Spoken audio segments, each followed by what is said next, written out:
Webinar on stress and anxiety.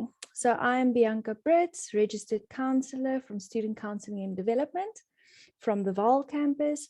And joining me today is Salome Smith, registered counselor from Potchefstroom campus, and Masili Mafukwane, from a registered counselor from Mahikeng campus. So before we start, please keep your cameras off and mics muted, and please note that session will be recorded. The YouTube link to this webinar will also be available and uploaded on Ifundi afterwards.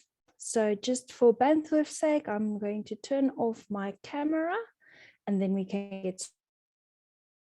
So in today's session, Salome will be discussing the following topics with you: the difference between stress and anxiety, symptoms of anxiety and long-term stress, challenges that contribute to anxiety among students, challenges specifically linked to the remote learning environment, the do's and don'ts for anxiety, and relaxation techniques and exercises. We will finish off our presentation with where to find help at SED and other facilities, and then we will open the floor for some questions that you might have. So on any given day, the average person will experience some form of stress and anxiety, whether they are big or small. Stress and anxiety is part of everyone's life. So let's give over to Salome to go into more depth regarding this important topic. Thank you, Salome. Thank you, Bianca, and good afternoon, students, and welcome to this webinar. I hope that you will take something from it that will assist you in the future, so that you can also know that you are not alone when you do experience stress or anxiety. As Bianca mentioned, it is part of normal life. So when we start talking about stress and anxiety, let's look at some official definitions. Stress is defined as the state arising when the individual perceives that the demands placed on them exceed or threaten to exceed their capacity to cope and therefore threaten their well-being. This state impacts us both physically and psychologically. That is according to the SADAG website. Anxiety is defined as a feeling of nervousness, unease, or worry that typically occurs in the absence of an imminent threat. It differs from fear, which is the body's natural response to immediate danger. Anxiety is part of the body's natural reaction to stress, so it can be helpful at times, making you more alert and ready for action. So stress and anxiety, not necessarily all bad. When we talk about stress or anxiety, we are usually referring to the same thing. In other words, we use the terms interchangeably. This is because they have similar effects on our bodies, minds, and mental state. Both cause symptoms like excessive worry, tension, headaches, loss of sleep, etc. The main difference between the two is what causes the feeling. So with stress, there's usually an external cause, such as an exam, which leads to a certain response in the body. Once that cause is eliminated or has passed, the stress tends to decline.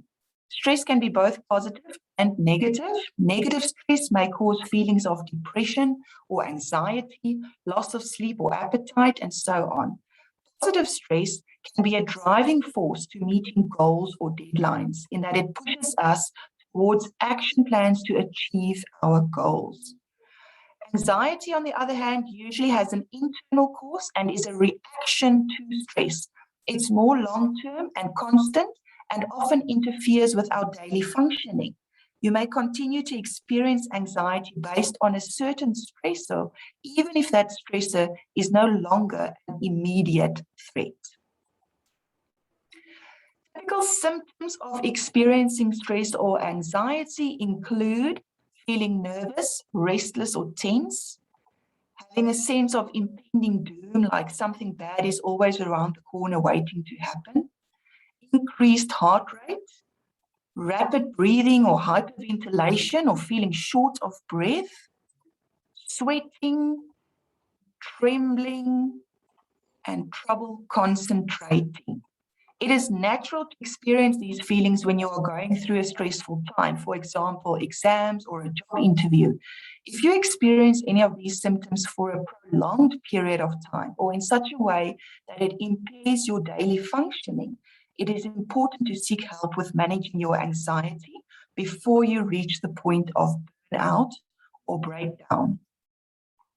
In addition, the symptoms can be divided into emotional, physical, cognitive, and behavioral symptoms, which you can see here. Emotional, having to do with your feelings. You'll see their irritability, frustration, feeling overwhelmed, and so on. Physical, with symptoms you might feel in your body, like sleeping problems or tight muscles. Cognitive, referring to your thoughts and thought processes. And behavioral, referring to your actions during the time of increased stress or anxiety. Looking at some challenges relating to students specifically, they include the academic workload, time management, lack of engagement, which is specifically relevant now in the times of limited social contact with fellow students and friends. You can feel isolated and alone. Some students may experience anxiety because they are feeling isolated, especially if their academics are not up to standard. They may feel like they are the only ones struggling with the module, and this creates even more anxiety around the academics. Lack of balance between academic and social life can also contribute to anxiety and brings us back to time management again. Trauma and personal challenges, unresolved stress, and personal issues like low self-esteem also increase stress levels. And then a big one, of course, is financial stress. Students often worry about bursaries, how they're going to pay for their studies, and in addition, also the financial situation at home while they are studying away from their families. Looking at the remote learning environment specifically, which we are currently in, we also see the financial challenges here because suddenly students are largely required to have their own laptop or computer to work from, which includes internet access. Again, the isolation factor with not being able to attend classes or mingle with fellow students. You have to have a great deal of self-discipline because nobody is checking up on whether you are working or attending your online classes, which again emphasizes the importance of good time management while you are studying from home. If your time is managed well, that will greatly decrease the anxiety you have around your studies, attending classes, submitting assignments, and so on. Learning remotely can bring many distractions, like family or friends popping in while you're working, because obviously you're not sitting in a class. You're sitting in your room or in the library, and they can just pop in. And also increase responsibility, because while you're at home, you might be expected to help more with daily tasks like cooking, cleaning, or even driving siblings to and from school and activities, which puts more stress on you as well. Motivation, also a big challenge, especially again because you feel like your time is your own. You can spend time on an assignment later, you can start studying later. If your motivation is not high, then that's going to be a problem with the self-discipline for the remote learning environment as well. And then connectivity, as I mentioned before, you need good internet access to make sure that you attend your classes, you can submit your assignments on time, and so forth. Here we can see some tips for when you are confronted with a friend who is displaying signs of anxiety, which are quite good tips. For example, don't say to your friend, calm down. If they are having a panic attack or they are feeling really anxious, saying calm down is not going to do anything for their state of mind. Rather say something like, I can see that you are feeling very anxious. Let's take deep breaths together. Also, don't say everything will be okay. You don't know that everything is going to be okay. Obviously, it depends on the situation. You can never guarantee a favorable outcome because you might not ever is causing them anxiety. Reassurance exasperates anxiety, even though anxious people seek reassurance. Okay, so you don't just want to be saying, don't worry, calm down, everything will be okay. You don't want to say, stop worrying or stressing. The unsuccessful attempts to stop the anxiety thoughts sometimes cause more anxiety than the content itself. Rather say, if you want to say, something. I can see that this is difficult for you.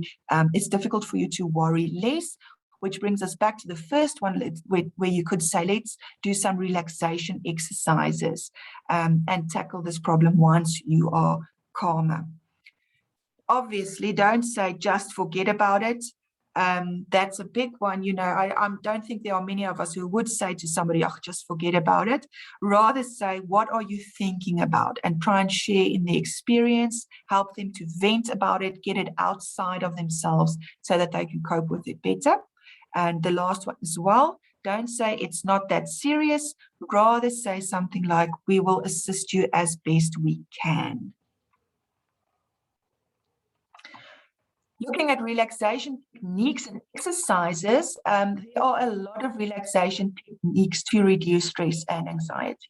These are just a few. Tai Chi, or in general, physical exercise is a good relaxation exercise.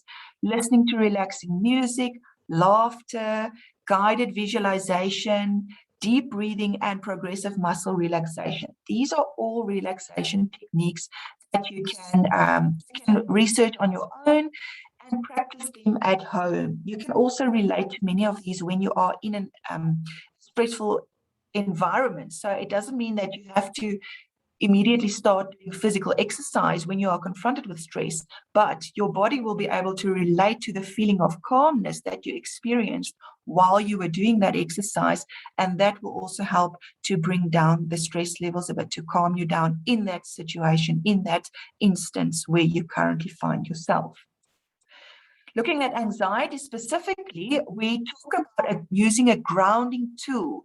What anxiety often does, it puts you, if you can imagine this, a great big gray cloud above your head, and all your anxious thoughts and what may be and all sorts of things are in that gray cloud above your head, which makes it difficult for you to focus on the here and now, so where you literally are right now. So what a grounding tool does, it brings you back to earth. So instead of focusing on this big gray cloud above your head, the grounding tool brings you back down to earth, where you can focus on what is happening now and how to cope with that.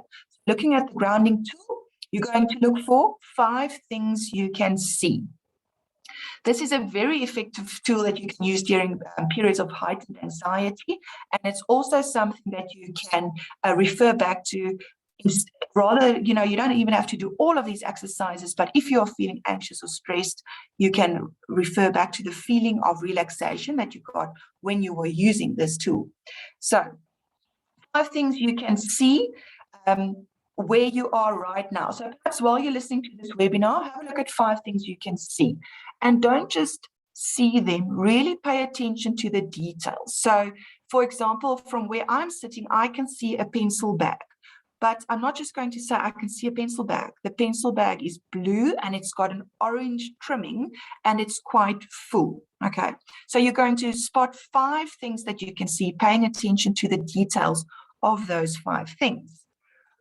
Next, you're going to look for 4 things you can feel. So on my desk, I've got a little notepad. It's made from recycled material. So if I rub my fingers over it, it's quite rough. It doesn't feel smooth. It's quite rough and almost sandy. So you're going to look for 4 things you can feel. Again, paying attention to the details of what you are feeling. Is it smooth? Is it rough? Is it cold? Is it hot? And so on. You're going to look for 3 things you can hear. There where you are, listen for 3 things you can hear. Currently, where I'm sitting, I can hear a bird. So again, paying attention to detail. What kind of a bird is it? In my case, it's a pigeon. I can hear it's a pigeon. I know what they sound like. We have many of them around campus. So I know mine is a pigeon, and I would imagine it's probably sitting somewhere on a branch not too far from my window. So again, 3 things you can hear, paying attention to the details. Next, you're going to look for 2 things you can smell. So there, in the moment, there where you are, 2 things you can smell. Again, paying attention to detail. I can smell some strong coffee brewing somewhere. That is one smell that I can identify. You may have to really search for something that you can smell, but you will at least be able to identify one, which is also good enough. The next thing you're going to identify is one thing you can taste. So where you are in that moment of anxiety, you might not have something to eat. If we think of taste, immediately we think of something we can eat or drink. You may not have something like that with you, but the simplest thing that you can do is just lick the tip of your finger. Our fingers, being sweaty, they taste salty. So immediately you have one thing you can taste. Just make sure your finger is clean. Okay, so grounding for anxiety, you're going to look at, let's just recap, 5 things you can see, 4 things you can feel, 3 things you can hear, 2 things you can smell, and 1 thing you can taste. And remember, paying attention to detail. That brings you back down to earth, if you will. There are a different number of grounding techniques you can use, like playing memory games, using maths or numbers, or even reciting something like a poem. But I find this is the easiest one, and it doesn't require a lot of time or effort. You don't have to go thinking of the poem that you want to remember. And because you use your senses, your whole body is involved. All right. So that brings us to the next slide, which is a relaxation exercise. There where you are, just make sure that it's reasonably quiet where you are. This is an explanation which you can do during the clip. So have a listen to this. Bianca, if there's no sound, just let me know, please. There are times when we all experience feelings of stress or anxiety. In these moments, you can use your breath to help calm those feelings. Box breathing is a simple relaxation technique that can help you reset your breath and return to its normal rhythm. You can do it anywhere, anytime. Box breathing can help reduce stress and improve mood. It can also help with controlling and managing emotions. It's very easy to learn.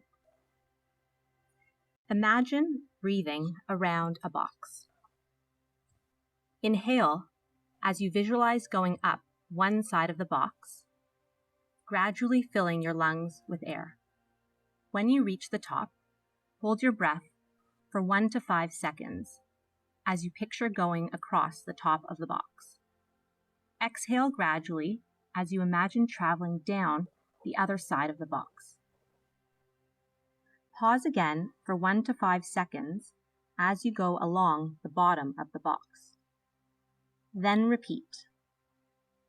This can be done 7 to 10 times in a row, focusing on the breath. If you can do it sitting down with your feet grounded, that will help too. But really, it can be done anywhere. Box breathing has physiological and psychological benefits. Physiologically, it regulates breath, increases oxygen to the lungs, and can help reduce blood pressure and lower heart rate. Box breathing can help psychologically by providing focus to your breath and removing attention from the things that are causing feelings of stress and anxiety. The repetition of box breathing can also help reduce stress. So, in moments when feelings of stress and anxiety are overwhelming, remember box breathing and the power of your breath as a simple way to relax and breathe a bit easier.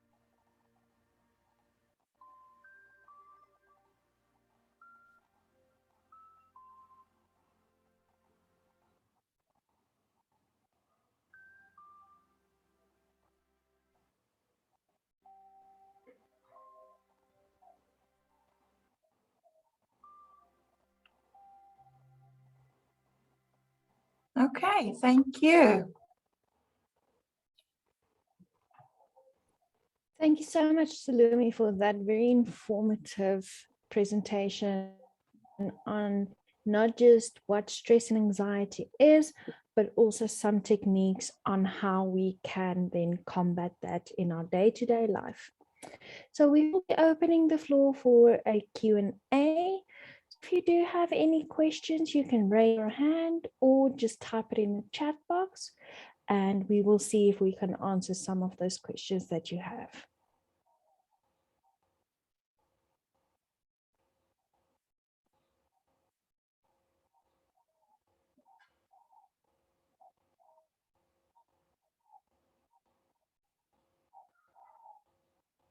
see we have one question from Sly. Sly, you can unmute yourself and ask the question.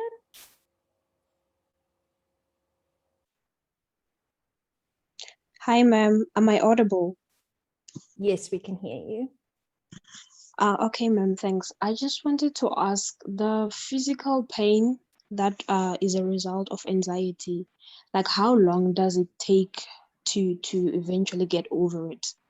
And is it okay to take painkillers? Let's say, for example, it's just a chest pain that comes and goes. Is it advisable to take painkillers? Sure, very important question, because I do know that a lot of students do struggle with this is what we call psychosomatic stress. You know, it's if it's actually causing you physical pain. So rather refrain from what we call you know, artificial assistance, like you know, taking a painkiller to calm that pain. Yes, it's a quick fix to a long-term problem. So if you continuously use painkillers to help you through that pain, it's not going to take away the underlying problem. So you will have to continue using painkillers. So rather opt for something like one of these, you know, stress or relaxation exercises, or initiating some form of physical exercise, forming a routine in your day-to-day life, and then other relaxation exercises like yoga or mindfulness meditation. Once you start managing your stress, you will find that the pain associated with the stress, or that is now a result of the stress, will then become less. But if it is a consistent and continuous pain, then I would suggest that you do seek out a healthcare professional and ask them to maybe assist you more regarding this question. I don't know, do one of my other colleagues have an opinion or an answer to that question that I might have missed? Yes, Bianca, just to actually just to, or to say, support what you said, or to agree with that, my opinion is, you know, if you are having physical symptoms to the anxiety, for example, if you are experiencing stomach cramps or diarrhea, because we do get physical symptoms associated with anxiety, obviously in that instance, I would say it is okay to use a medication to solve that symptom. But as Bianca mentioned, long-term, that's not going to solve the problem. You know, it might be okay to take something now, but you would have to focus on resolving that anxiety or that stress. But obviously, you know, if you, like I say, if you're having something like stomach pains and diarrhea, it would be okay to take something just to relieve that pain. But if you find yourself so anxious that you are having headaches every day and you just want to take pills 3 times a day for 2 weeks on end, obviously that is not good. So it depends on the type of pain you're experiencing, and obviously the root cause, that anxiety, that stress definitely needs to be addressed. Which then also brings us to one of the questions in the chat box is it okay to take sleeping pills because you think too much? Similar, you know, we cannot condone taking medication. It depends on the cause of the problem. If you need to take medication short term, if that assists you, then, you know, if it helps you, that should be okay. But why are you thinking too much? Are you overwhelmed? Are you struggling to sleep? Are you letting your worries get the better of you? In which case, you know, it doesn't help every night taking a sleeping pill because you think too much. You need to then sort out your thoughts, perhaps get some emotional support, some counseling or therapy to help you organize your thoughts so that they don't keep you up every night, you know. So yeah, I think that is those two can be addressed in the same answer. Thank you, Salome. So another question that we have is, what can I do to calm an anxiety attack?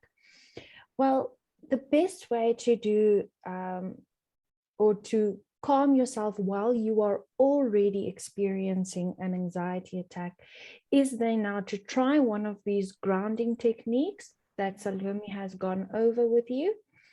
Having it written down somewhere really helps, because I know when you are currently experiencing an anxiety attack, it's difficult for your mind to focus on something or retrieving that information of, okay, how much things should I be seeing, or how much should I be tasting and hearing, all of that. So having it written down either on a piece of paper, a notebook that you know you have with you all the time, even a note on your phone could be of assistance here, so that you can just pull it out and have it as a sense of guidance to go through that grounding technique. The other thing that you can do is that box breathing.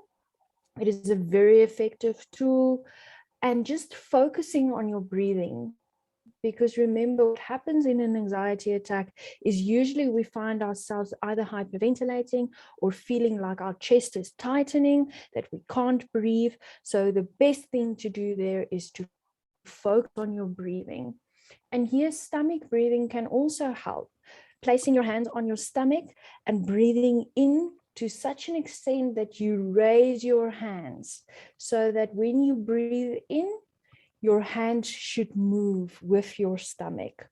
And that could also help you to focus then more on your breathing rather than the current attack happening. But if this is something that you are experiencing very often, I do suggest that you do get some help from a counselor, reaching out to SED and getting some therapy, because there is there now an underlying reason why you do suffer from anxiety attacks. So next question. Oh, do any of my other colleagues have something to comment there? I'm good, thanks. Okay, thank you. So we covered the sleeping pills. So here we have another question. How do you balance house chaos and schoolwork without any of the ones suffer? Sure. So that is a very important question, because alongside schoolwork, we all have life outside our academics that do influence us. So here I do suggest that you maybe a counselor to ask for some more in-depth help, so that you can learn how to manage, you know, that chaos that you describe now and your schoolwork. I think that might need a bit more assistance than just a quick Q&A. But maybe one of my colleagues have a comment or a recommendation for you. Let's quickly hear. Yes, Bianca, I would like to link another question which says, in a busy schedule with limited time, how can you control becoming not too anxious and possibly prevent burnout in these pressured circumstances? So both of those questions to me relate to time management.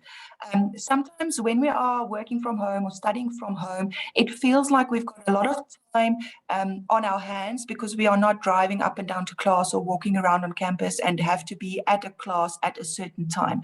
But in actual fact, you've still got the same amount of time as you would have had were you attending classes. So that's why time management is so important, being prepared for your classes and tests. And obviously that means preparing ahead of time. That does help to decrease stress and anxiety on the day, for example, of a test or exam and so on. So for both of these questions, I would strongly recommend setting up a timetable. So what I usually do when I do timetables with students is, we've got a timetable from Monday to Sunday, not Monday to Friday. You need to actually work on your academics over the weekends as well, sorry to say. So you've got a timetable from Monday to Sunday. On that timetable, you firstly fill in everything that you have to do. So typically that would be classes that you have to attend, whether in person or online. If you have a class Monday morning at 9 o'clock, you fill in that class there. So firstly, filling in everything that you have to do into that timetable. That will immediately give you an idea of where you have time to use. So You would then fill in, perhaps if you are working from home and you know every day at 1 o'clock you must pick up your little brother from school, that would go in there as well. That's another thing that you have to do at this time. So you would fill in 1 o'clock, pick up little brother from school.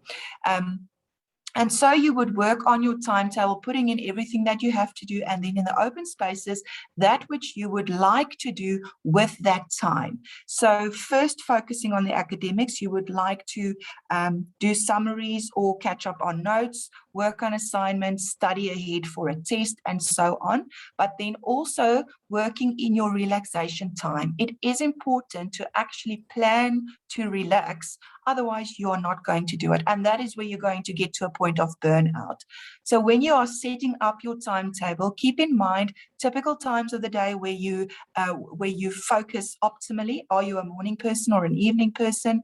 Also keep in mind that you want to stick to a reasonably structured routine. So you want to get up in the mornings more or less the same time, and you want to go to bed more or less the same time in the evenings, no matter what time your first class is. And then also trying not to get to bed too late, because obviously that is going to influence you on the next day. So I think as a start, that might be a good thing to try, is to try and set up a timetable like that with the things that you have to do, and then what do you want to do within those open spaces, also taking account of time for relaxation. Thanks, Salome. That's very helpful. Another question we have is, I've seen articles about how chamomile tea can help one relax. Is it advisable to drink some of the tea when feeling anxious, or is it just hearsay? Well, there's a lot of articles out there about what helps and does not help for anxieties and relaxation. Chamomile tea is a very natural product, so it is something that you can try. However, it doesn't work for everyone. One of the other comments that we can see there is that it doesn't work for everyone, but it's not necessarily that it's hearsay. So it does have a lot of calming properties, and there are even people that it helps them sleep. What I do advise is, while drinking the tea, to do it as a mindfulness practice. So what are you feeling when you're holding the cup? What does the tea taste like on your tongue? What can you hear while you're preparing the tea? So if you incorporate a grounding method with drinking the tea, it could have a more relaxing effect on you. So it is something that you could try. However, it doesn't work for everyone, and it does not work for you. It just means that the search continues. So let's see what else we have. We will be discussing where to get help in just a moment. How do we book a personal session? We will go over that. Hi, just to confirm, are the chest pains for anxiety like sharp shooting pains, or do they vary depending on the person? Well, usually we find that it is sharp shooting pains, especially in the chest area, but it does vary from person to person. I've heard about other students that experience it as a slow burning pain that happens. Others experience it as body cramps. So it does depend from person to person, but sharp shooting pains are also on that list. Bianca, I've got a direct question here. How do you deal with the thought of always wanting to sleep, just to not think of everything you are going through? So in that case, that wanting to sleep, not to think of what you're going through, is a form of denial behavior. So I would rather sleep than deal with this thing. That feeling of wanting to sleep the whole time could also be an indication of feelings of depression. So in this case, obviously, again, the root cause needs to be addressed. So that thing which you don't want to think of, that would need to be addressed. Otherwise, it's not going to be solved, and you will probably walk with these feelings all the time. And going to sleep instead of thinking about it is the same as going to sleep instead of dealing with it. Thinking about it is facing the problem or facing the situation. And if we want to avoid that, we do other things. We either take part in other activities or we just go and sleep. Obviously, if you think of just wanting to sleep and actually acting on that feeling, then that could have a negative effect later on and on the long term, because you are sleeping instead of perhaps spending time on your academics, and obviously instead of dealing with the cause. So in this instance, I would say the first step would be to face your fears, face this thing and try and deal with it, to solve it, so that you don't want to sleep the whole time. You don't want to avoid it the whole time. Perhaps my colleagues can also add to that. Yeah, I think you covered that quite well, Salome. It is all about, all the symptoms of anxiety is linked to the anxiety, and the anxiety, or in most cases, linked to an underlying cause. So it is always advisable that if you are stuck and you are struggling to deal with underlying causes by yourself, to seek out counseling or help from a professional.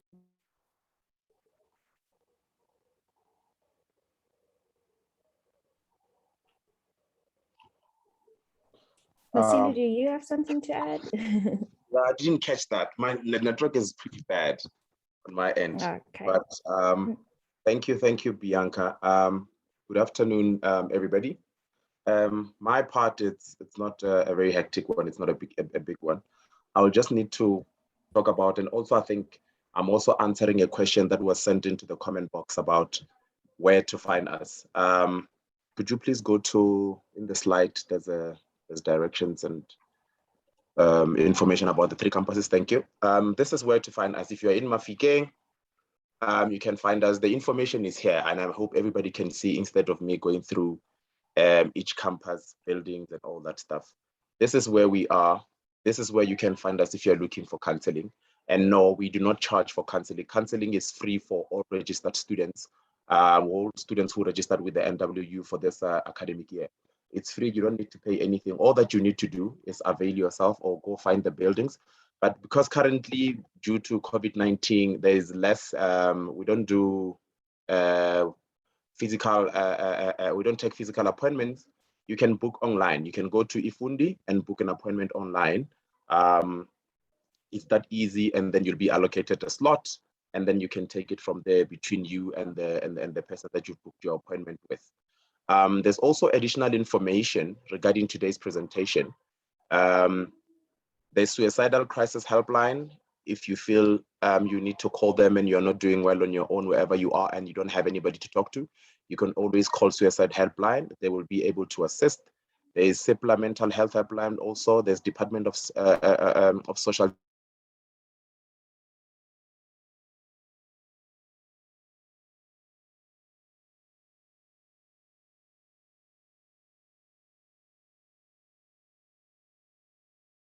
Dr. Reddy's mental health information, guys. If you're on your own and you don't have sufficient support system in your space, please make sure that you do call these lines, to these helplines. If we are not on campus and it's weekend and you don't have anybody to talk to, make use of the numbers so that you can really get the help that you deserve. And please also book an appointment with us so that we can be able to assist where we can. And I would like to also appreciate you guys for coming and attending this webinar with us. We thank you very much. Please continue to do so even in the future webinars that are going to be advertised with the SCD. Thank you.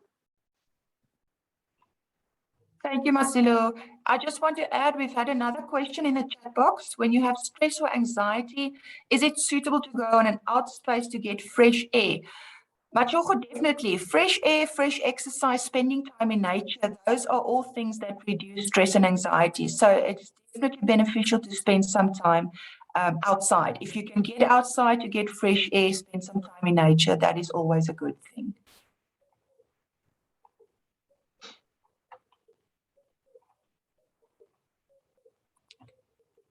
I'll just put a slide of the SCD information up here again for those of you who might want to write that down.